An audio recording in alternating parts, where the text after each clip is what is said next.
देखा था, snow valley ने साउथर्न कंट्री के ऊपर अटैक कर दिया था और साउथर्न कंट्री के सभी इमोर्टल कल्टीवेटर्स मिलकर काम करने का डिसाइड करते हैं। इवन उन लोगों ने अपनी मदद के लिए इमोर्टल्स को भी काम पे लगा दिया था, पर वांगलिन ने तो उनका साथ देने से साफ साफ मना ही कर दिया था। इसलिए 3 इमोर्टल कल्टीवेटर्स मिलकर एक साथ वांगलिन को खत्म करने के लिए उसके पास आते हैं, पर वांगलिन ने उन तीनों को ही बहुत ही बुरी तरह से खत्म कर दिया था। और आज इतने सालों के बाद वांगलिन ने पहली बार किसी की जान ली थी, जिसके साथ ही वांगलिन को एहसास हो गया था कि असल में तो उसे खुद को बदलने की कोई जरूरत ही नहीं थी, क्योंकि एक मौत ही तो थी जो कि न जाने पिछले कितने सालों से उसकी दोस्त बनकर उसके साथ चल रहे थे। इसलिए वांगलिन को वहाँ पे ये भी समझ आ गया था कि उसकी आर्टिस्टिक कंसेप्शन कुछ और नहीं बल्कि डेथ ही है। और ये पता चलते ही वांगलिन जल्दी के साथ डैनियल और उसकी फैमिली को लेकर जल्दी से उन्हें साउथर्न कंट्री से बाहर छोड़ देता है और उनके सर्वाइव के लिए उन्हें वहाँ पे काफी सारा गोल्ड भी दे दिया था, जबकि खुद वो जल्द से जल्द अपने डेथ की आर्टिस्टिक कंसेप्शन को मास्टर करते हुए गोड रियलम में ब्रेक थ्रू करने का डिसाइड करता है। इसलिए वो दोबारा वहाँ पे साउथर्न कंट्री के अंदर चला गया था और यहीं से नेक्स्ट एपिसोड की शुरुआत होती है। तो इस एपिसोड की शुरुआत में हमें एक केव का सीन दिखाया जाता है, जिसके अंदर वांगलिन बैठा वो कल्टीवेट कर रहा था कि तभी अचानक ही उसे वहाँ पे अपने दोस्त वू टाई का एक पैगाम मिलता है, जिसमें वू टाई वांगलिन को बताता है कि जब से तुम अपनी कल्टीवेशन के लिए यहाँ से गए हो तब से यहाँ पे जंग के हालात और भी ज्यादा बुरे हो चुके हैं। हमारी साउथर्न कंट्री की हालत दिन ब दिन बद से बदतर होती चली जा रही है और इसी चीज को मद्देनजर रखते हुए हमने अपने आसपास की कंट्री से भी मदद मांगी, लेकिन हर एक कंट्री ने हमारी मदद करने से साफ साफ इनकार कर दिया। हालांकि वो कंट्रीज जिनके साथ हमारे रिलेशन बहुत ही ज्यादा अच्छे थे उन लोगों ने भी हमारी मदद करने के लिए मना कर दिया, वो भी खुद एब्रर के मुंह पर। अब वू टाई की ये बात सुनकर वांगलिन वहाँ पे सोचते हुए अपने मन में कहता है कि आखिर ये सभी लोग स्नो वैली से इतना ज्यादा डरते क्यों हैं? वो बस एक आम सी लेवल 4 की कंट्री ही तो है, लेकिन उसके बावजूद भी आसपास की कंट्रीज उससे ऐसे डर रही है जैसे वो कोई लेवल 4 की ना होकर बल्कि एक लेवल 5 की कंट्री है। वांगलिन को अपने सवाल का जवाब वू टाई के भेजे हुए उस पैगाम के अंदर ही मिल जाता है, जिसमें वू टाई वांगलिन को बताता है कि भले ही स्नो वैली हमारी कंट्री की तरह एक लेवल 4 की कंट्री है, लेकिन लोगों की स्नो वैली से डरने की वजह सिर्फ एक लड़की है। और ये कहना भी गलत नहीं होगा कि स्नो वैली आज जिस भी मुकाम पे है वो सिर्फ और सिर्फ उसी लड़की की वजह से ही है। इवन तुम्हें जानकर यकीन नहीं होगा कि वो लड़की इतनी ज्यादा टैलेंटेड है कि उसने सिर्फ 100 सालों के अंदर अंदर सोल ट्रांसफॉर्मेशन रियल में ब्रेक थ्रू कर लिया, और वो भी बिना किसी पिल की मदद के। तो इसी बात से तुम अंदाजा लगा सकते हो कि वो लड़की कितनी ज्यादा खतरनाक होगी। लेकिन सबसे ज्यादा खराब बात तो तब हुई जब सुजाकू किंगडम की नजर उस लड़की के ऊपर पड़ी और सुजाकू किंगडम ने ठान लिया कि वो लोग किसी भी हालत में उस लड़की को अपने किंगडम में शामिल करके रहेंगे।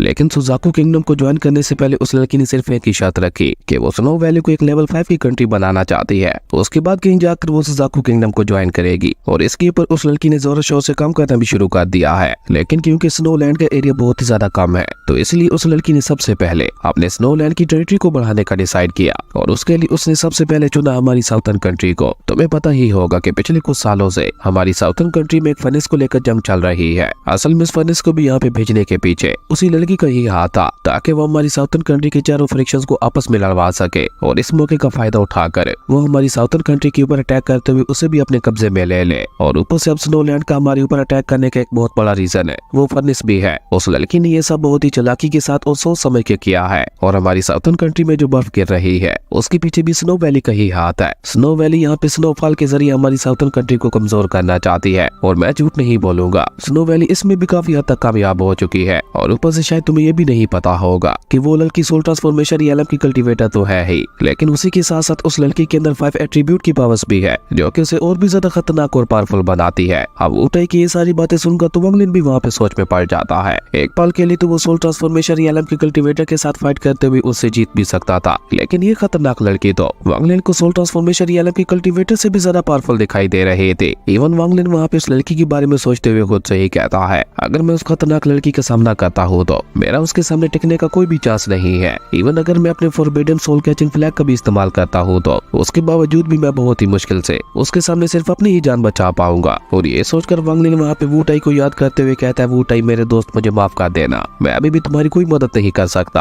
और ये सोचकर वांगलिन वहाँ पे एक बार फिर से अपनी पावर्स को बढ़ाने के लिए अपनी कल्टीवेशन में लग गया था, जहाँ उसे इसी तरह से प्रैक्टिस करते करते एक और साल गुजर जाता है। और इस एक साल में हम देखते हैं कि साउथर्न कंट्री की हालत अब वहाँ पे और भी ज्यादा खराब हो चुकी थी, क्योंकि साउथर्न कंट्री में पूरे पिछले एक साल से लगातार बर्फ गिर रही थी जो कि साउथर्न कंट्री को कमजोर करने के लिए काफी थी। इवन अब स्नो वैली जब चाहे उनके ऊपर अटैक कर सकती थी और इस बात का एहसास वू टाई को भी हो गया था। इसलिए वो अपने क्लैन के कुछ लोगों को इकट्ठा करके अपने क्लैन के चारों तरफ वहाँ पे एक ड्रैगन सोल फॉर्मेशन को बनाने लगा था, क्योंकि वू टाई वहाँ पे समझ चुका था कि अब जंग नजदीक है। लेकिन अभी वू टाई वहाँ पे ये सब सोच ही रहा था कि तभी हम देखते हैं कि अचानक ही वहाँ पे चारों तरफ काफी सारे पोर्टल्स ओपन होने लगते हैं, जिससे एक एक करके वहाँ पे स्नो वैली की कल्टीवेटर्स बाहर आने लगे थे। और इस बात का एहसास केव के अंदर बैठे हुए वांगलिन को भी हो चुका था। वहीं अपने सामने स्नो वैली के उन सभी लोगों को देखकर वू टाई उनके साथ बात करने की कोशिश करते हुए कहता है, हम लोग आपस में लड़ने उससे पहले मैं तुम लोगों से कुछ कहना चाहता हूँ। मुझे पता है कि तुम लोग यहाँ पे उस एंशिएंट फर्नेस के लिए आए हो, पर हमें उसके लिए फाइट करने की कोई भी जरूरत नहीं है, क्योंकि मैं वो फर्नेस स्नो वैली को देने के लिए रेडी हूँ। क्योंकि जंग से सिर्फ हमें ही नुकसान नहीं होगा, बल्कि आपके भी काफी सारे लोग मारे जाएंगे। अब मास्टर वू टाई की ये बात सुनकर स्नो वैली की लीडर वहाँ पे वू टाई से कहती है, तुम फिक्र मत करो, मैं अपने लोगों की भलाई के लिए ही तो यहाँ पे आई हूँ। और रही बात उस एंशिएंट फर्नेस की, तो वो तो मैं हर हाल में ही लेने वाली हूँ, बल्कि उसी के साथ साथ अब तुम्हारी ये साउथर्न कंट्री भी हमें पसंद आ चुकी है, इसलिए हम लोग इसके ऊपर भी कब्जा करने वाले हैं। और तुम्हें हमारी फिक्र छोड़कर बल्कि अपने लोगों की फिक्र करनी चाहिए, क्योंकि आज यहाँ पे तुम लोग ही मरने वाले हो। अब अपने लीडर की ये बात सुनकर तो हम देखते हैं कि स्नो वैली के सभी लोग वहाँ पे मौत के नारे लगाने लगे थे। और अचानक ही वहाँ पे अपने लीडर के एक इशारे के साथ उन सभी लोगों ने मिलकर एक साथ ही वहाँ पे मास्टर वू टाई और उनके लोगों के ऊपर हमला कर दिया था। जहाँ अपनी तरफ आते हुए उन खतरनाक हमलों को देखकर वू टाई ने भी वहाँ पे और ज्यादा देर ना करते हुए जल्दी से वहाँ पे अपनी पावर का इस्तेमाल करके उस सोल ड्रैगन फॉर्मेशन को एक्टिवेट कर दिया था। और ये ड्रैगन फॉर्मेशन वाकई काफी ज्यादा स्ट्रॉन्ग थी, क्योंकि उस ड्रैगन सोल फॉर्मेशन ने अकेले ही वहाँ पे स्नो वैली के ऑलमोस्ट सभी हमलों को रोक लिया था और काफी अच्छे तरीके से मास्टर वू टाई और उनके लोगों को प्रोटेक्ट कर रहे थे। लेकिन ये तो बस सभी शुरुआत थी, क्योंकि स्नो वैली के लोग पूरी तैयारी के साथ आए थे। इवन हम देखते हैं कि स्नो वैली के लोगों ने वहाँ पे अपनी एक खास टेक्निक का इस्तेमाल करते हुए वहाँ पे मौजूद आइस का इस्तेमाल करते हुए बड़े बड़े गोलम्स को बनाना शुरू कर दिया था, जो कि किसी खतरनाक मोस्टर से कम पावरफुल दिखाई नहीं दे रहे थे। और देखते ही देखते स्नो वैली ने वहाँ पे अपनी एक बहुत बड़ी आर्मी खड़ी कर दी थी, जिसके बाद वो सभी मिलकर वहाँ पे एक बार फिर से तेजी के साथ मास्टर वू टाई और उनके लोगों के ऊपर हमला करने के लिए आगे बढ़ते हैं। और वांगलिन जो कि केव के अंदर बैठा हुआ ये सब देख रहा था, वो भी वहाँ पे उन बड़े बड़े आइस मोस्टर्स को देखकर चौंकते हुए कहता है, ओ तो स्नो वैली ने पिछले 10 सालों से लगातार यहाँ पे इसलिए आइस बरसवाई थी ताकि जंग में उन लोगों को इसका फायदा हो सके। और ऊपर से स्नो का इस्तेमाल करते हुए स्नो वैली के लोगों ने तो यहाँ पे अपने लिए जंग का एक बहुत बड़ा मैदान भी तैयार कर लिया है, क्योंकि स्नो में तो स्नो वैली के लोगों को हरा पाना लगभग इम्पॉसिबल है। जबकि वहीं दूसरी तरफ हम देखते हैं कि स्नो वैली के लोगों ने उन आइस मोस्टर्स के साथ मिलकर वहाँ पे तबाही मचा रखी थी। लेकिन जैसे ही वो आइस मोस्टर्स वहाँ पे ड्रैगन सोल फॉर्मेशन के ऊपर अटैक करने के लिए आगे बढ़ते हैं, तो वहाँ पे ब्लैक सेट के लीडर और कुछ और भी क्लैंस के लीडर आ जाते हैं, जो कि सभी वहाँ पे अपनी पावर्स का इस्तेमाल करके उन सभी आइस मोस्टर्स को मारते हुए उन्हें वहाँ पे उड़ाकर पीछे फेंक देते हैं। अब वहाँ पे उन सभी क्लैन लीडर्स को आते हुए देखकर स्नो वैली के लीडर को भी वहाँ पे एहसास हो गया था कि अब उसकी आर्मी यहाँ पे अकेले इन सभी लोगों को नहीं संभाल पाएगी, इसलिए वो भी वहाँ पे जल्दी से अपनी 5 एलिमेंटल पावर्स को एक्टिवेट कर लेती है। और उसे एक्टिवेट करने के बाद वहाँ पे 5 अलग अलग सोल बीस्ट का भी रूप दे दिया था। वो पांचों के पांचों स्पिरिट बीस्ट देखने में बहुत ही ज्यादा खतरनाक और पावरफुल दिखाई दे रहे थे। और वो पांचों स्पिरिचुअल बीस्ट वहाँ पे मास्टर मोशन और मास्टर वोटियन के ऊपर अटैक कर देते हैं, जिनका मुकाबला करते हुए उन दोनों को भी वहाँ पे काफी ज्यादा परेशानी का सामना करना पड़ रहा था। जो देखकर ब्लैक सोल सेट का लीडर वहाँ पे उनके सामने आते हुए कहता है कि मैंने इन पांचों खतरनाक स्पिरिचुअल बीस्ट के बारे में काफी कुछ सुन रखा है कि ये बहुत ही ज्यादा खतरनाक और पावरफुल है, तो चलो आज यहाँ पे एक बार इनकी ट्रू पावर को देख ही लेते हैं। और ये कहकर ब्लैक सोल सेट के लीडर, जिनका नाम किंग फू था, वो अकेले ही वहाँ पे स्पिरिचुअल बीस्ट के ऊपर हमला कर देते हैं। हालांकि वो ड्रैगन स्पिरिचुअल बीस्ट बहुत ही ज्यादा खतरनाक था, लेकिन मास्टर किंग फू भी कम नहीं थे। वो वहाँ पे अपनी ब्लैक मिस्ट की पावर का इस्तेमाल करते हुए उस स्पिरिचुअल ड्रैगन को अपनी ब्लैक मिस्ट के अंदर जगह लेते हैं। लेकिन अभी मास्टर किंग फू वहाँ पे उस ड्रैगन स्पिरिचुअल बीस्ट को संभाल ही रहे थे कि तभी अचानक से ही वहाँ पे पाइथन स्पिरिचुअल बीस्ट भी पीछे से आते हुए मास्टर किंग फू के ऊपर हमला कर देता है। और अब मास्टर किंग फू को यहाँ पे एक साथ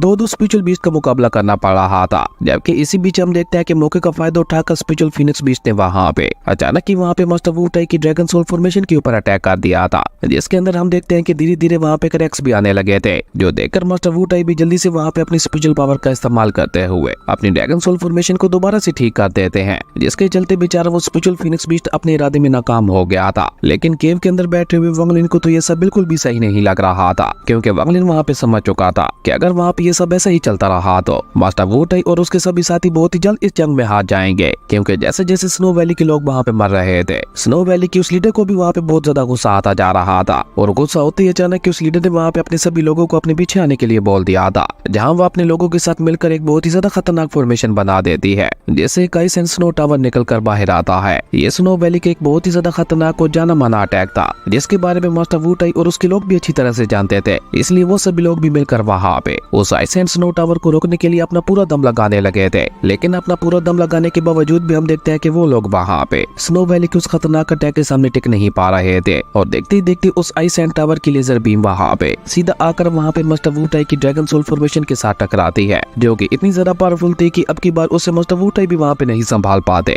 और देखते ही देखते मास्टर वुटाई की ड्रैगन सोल फॉर्मेशन भी वहीं पे डिस्ट्रॉय हो चुकी थी, जो देखकर तो मास्टर वुटाई वहाँ पे काफी ज्यादा परेशान हो जाते हैं, क्योंकि इस तरह से तो वो लोग वहाँ पे स्नो वैली के सामने एक पल के लिए भी नहीं टिकने वाले थे। और इस बात का एहसास वहाँ पे स्नो वैली के उस लीडर को भी हो गया था, पर वो वहाँ पे दोबारा मास्टर वुटाई और उनके साथियों के ऊपर अटैक कर पाती। उससे पहले अचानक कि वहाँ पे एक और पोर्टल ओपन होता है जिससे फ्रिक्शन अलायंस का आखिरी लीडर है जो कि कास्ट सेक्स से बिलोंग करता था, वो सभी सिपाही छुप के रह रहे थे। इसी बीच हम देखते हैं कि अटैक न्यू वीडियो में, तब तक के लिए बाय।